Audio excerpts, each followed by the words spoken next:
This is day 7 of our trip, our second stop in Texas, McKinney Falls. And as we pulled into the state park, we got to have another first. We saw a roadrunner. Since the time that we recorded this, we've seen several along the rest of our trip, as well as at our new home in California, but it was cool to get to see something new.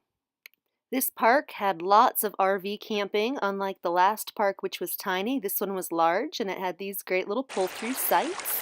And we took our scooters out for a ride here at the park, and there was an upper park and a lower park, or an upper falls and a lower falls, I guess is what it is. So we drove on up to the parking lot and started hiking down the trails, and this is what we found.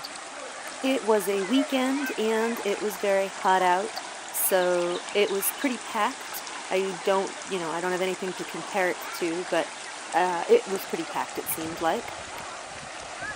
There were dogs and babies crying, and people were wheeling big fat-tired coolers down to the swimming holes. This is the one of the 2 swimming areas.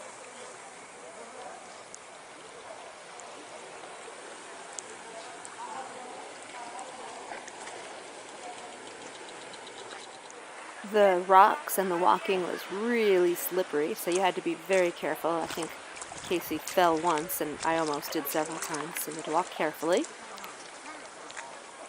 The water running through here is Onion Creek, and just like in the last video at the Village Creek, this area also floods.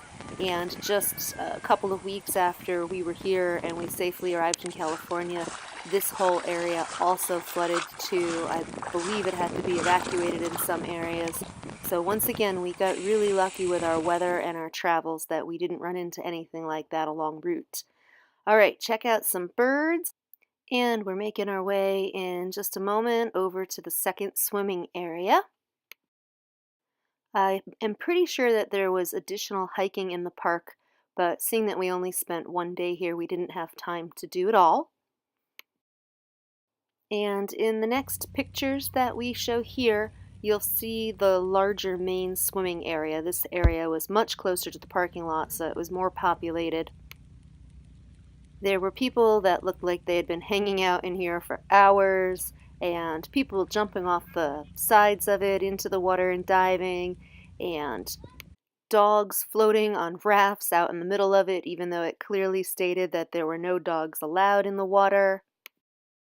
And despite the water not being too cool and refreshing, it was kind of warm, and despite all of the people enjoying it at the same time as us, it was a nice place to go and visit, and there were also turtles swimming along with us, which was pretty neat as well. All said and done, we had a good stay.